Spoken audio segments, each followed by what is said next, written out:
வணக்கம். அரசாங்கத்தோட அச்சாணியா இருக்கிற வருவாய்த்துறை ஊழியர்களோட கோரிக்கைகள் என்ன? சமீபத்துல அரசுக்கும் அவங்களுக்கும் நடந்த பேச்சுவார்த்தையில என்ன நடந்தது? அந்த முடிவுகள் அதாவது பொதுமக்களை எப்படி பாதிக்க போகுது? வாங்க இத பத்தி விரிவாக பார்க்கலாம். ஆமா, இதுதான் இப்போ நாம கேட்க வேண்டிய முக்கியமான கேள்வி. மாநில நிர்வாகத்தோட முதுகெலும்பே இந்த ஊழியர்கள் தான். அவங்க சரியா வேலை செய்யலன்னா அரசாங்கத்தோட மொத்த செயல்பாடும் பாதிக்கும். அப்போ அவங்களுடைய கோரிக்கைகள் என்னன்னு தெரிஞ்சுக்கிறது ரொம்ப முக்கியம் இல்லையா? சமீபத்துல, அதாவது மார்ச் 5ஆம் தேதி ஒரு முக்கியமான மீட்டிங் நடந்திருக்கு. இதுல தான் வருவாய்த்துறை ஊழியர்கள் சங்கங்களின் கூட்டமைப்பான ஃபெரா தங்களோட 11 முக்கிய கோரிக்கைகளை அரசாங்கத்துக்கிட்ட முன் வச்சிருக்காங்க. இதுல ஊழியர்களோட பாதுகாப்பு, வேலை உறுதிப்பாடு, நவீன கால தேவைகள்னு 3 முக்கிய பிரிவுகளா அவங்களோட கோரிக்கைகள் இருக்கு. ஒவ்வொன்றையும் நாம இப்ப விரிவா பார்க்கலாம். சரி, இந்த முழு விஷயத்தையும் நம்ம எப்படி புரிஞ்சுக்க போறோம்னா, முதல்ல இந்த மீட்டிங் எதுக்கு, யார் யாருக்கெல்லாம் நடந்ததுன்னு பார்க்கலாம். அப்புறம் அவங்களோட கோரிக்கைகளை ஒரு 3 முக்கியமான தலைப்புல பிரிச்சு பார்க்கலாம். பாதுகாப்பு மற்றும் சம்பளம், வேலையில நிரந்தரம், அப்புறம் நவீன கால தேவைகள்.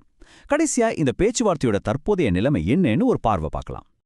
ஓகே, வாங்க முதல் பகுதிக்குள்ள போலாம். எந்த ஒரு பேச்சுவார்த்தையை பத்தி தெரிஞ்சுக்கிறதுக்கு முன்னாடியும் அதுல யாரு கலந்துக்கிட்டாங்க, அவங்களோட நோக்கம் என்னவா இருந்துச்சுன்னு தெரிஞ்சுக்கிட்டாதான் மற்ற விஷயங்கள் நமக்கு நல்லா புரியும். இதுல ஒரு பக்கம் ஃபெரா, அதாவது வருவாய்த்துறை சங்கங்களோட கூட்டமைப்பு. இவங்க தான் ஊழியர்களோட சார்பா பேசுனாங்க. யார்கிட்ட பேசுனாங்கன்னா, தமிழ்நாடு அரசோட வருவாய் நிர்வாகத்துக்கிட்ட.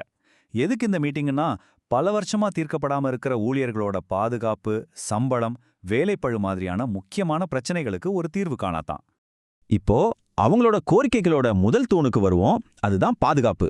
பாதுகாப்புன்னா வெறும் போலீஸ் பாதுகாப்புன்னு நினைச்சுக்காதீங்க. ஒருத்தர் நிம்மதியா வேலை செய்யணும்னா அவங்களுக்கு சட்ட பாதுகாப்பும் வேணும், செஞ்ச வேலைக்கு சரியான சம்பளமும் வேணும், ரிட்டையர்ட் ஆனப்புறம் ஒரு நிதி பாதுகாப்பும் வேணும். இது எல்லாத்தையும் சேர்த்தது தான் இந்த முதல் கோரிக்கை.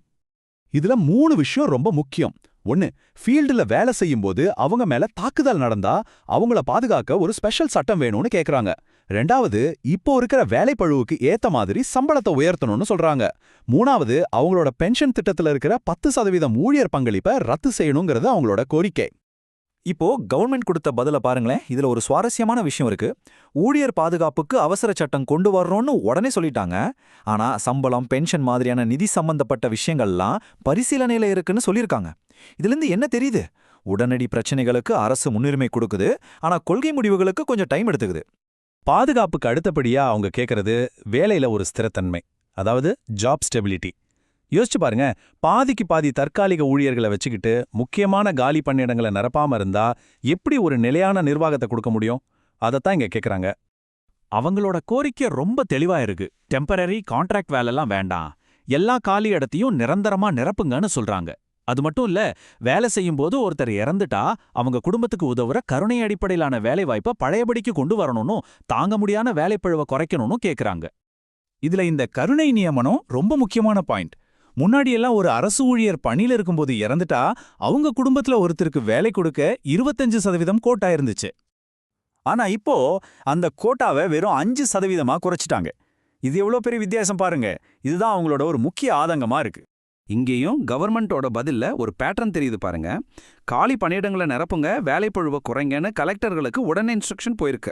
ஆனா இந்த கருணை நியமன கோட்டாவை மாத்துறது மாதிரி பாலிசி சம்பந்தப்பட்ட விஷயங்கள் இன்னும் பரிசீலனையில தான் இருக்கு. சரி, கடைசி பகுதிக்கு வந்தாச்சு. நவீன தேவைகள். உலகம் மாறிக்கிட்டே இருக்கு, டெக்னாலஜி வளர்ந்துருச்சு. அப்போ அரசு நிர்வாகமும் அப்டேட்டா இருக்கணும் இல்லையா? அதுக்கு என்னெல்லாம் தேவைன்னு கேட்குறாங்களும் பார்க்கலாம். இங்க கிராம நிர்வாக அலுவலர், அதாவது விவிஏஓகளுக்கு முக்கியத்துவம் கொடுத்திருக்காங்க. அவங்களோட கல்வி தகுதியே ஒரு டிகிரிக்கு உயர்த்தணும், அவங்களுக்கு நல்ல வீட்டு வசதி செஞ்சு கொடுக்கணும், வெறும் 400 ரூபாயா இருக்கிற பயணப்படியை ஏத்தணும்னு கேக்குறாங்க.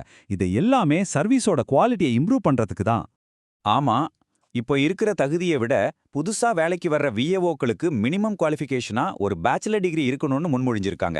இது காலத்தோட கட்டாயம். மத்த கோரிக்கைகள் மாதிரியே இந்த நவீனமயமாக்கல் சம்பந்தப்பட்ட கோரிக்கைகள் எல்லாமே இப்போதைக்கு அரசாங்கத்தோட பரிசீலனைக்கு அனுப்பப்பட்டிருக்கு. ஏன்னா இதுக்கெல்லாம் பாலிசி முடிவெடுக்கணும், நிதி ஒதுக்கீடு பண்ணணும். அதனால இதுக்கு கொஞ்சம் டைம் ஆகும். சரி, இப்போ நாம பார்த்த எல்லாத்தையும் வச்சு இந்த பேச்சுவார்த்தையோட தற்போதைய ஸ்டேட்டஸ் என்னன்னு ஒரு குவிக் சம்மரி பார்த்துடலாம். எதுக்கெல்லாம் உடனடி தீர்வு கிடைச்சிருக்கு, எதுக்கெல்லாம் இன்னும் வெயிட் பண்ணணும்? மொத்தத்துல 3 கட்டமா பார்க்கலாம். முதல் கட்டம், உடனடியா உத்தரவு போட்ட விஷயங்கள். உதாரணத்துக்கு காலி பணியிடங்களை நிரப்புங்கன்னு சொன்னது. 2வது, நடவடிக்கை ஆரம்பிச்ச விஷயங்கள். பாதுகாப்பு சட்டத்துக்கு அவசர சட்டம் கொண்டு வரது மாதிரி. 3வது அரசின் பரிசீலனையில் இருக்கிற விஷயங்கள். இதுல தான் சம்பளம், பென்ஷன் மாதிரியான பெரிய பாலிசி முடிவுகள்லாம் வருது. கடைசியா சொல்லணும்னா இது வெறும் ஒரு டிமாண்ட் லிஸ்ட் மட்டும் இல்ல. ஒரு நவீன மாநிலத்துல பொதுச் சேவை எப்படி இருக்கணும்னு ஊழியர்கள் தரப்பிலிருந்து வைக்கப்பட்ட ஒரு பார்வை. அரசாங்கமும் இதுல சில உடனடி நடவடிக்கைகளை எடுத்திருக்கிறது ஒரு நல்ல விஷயம்தான்.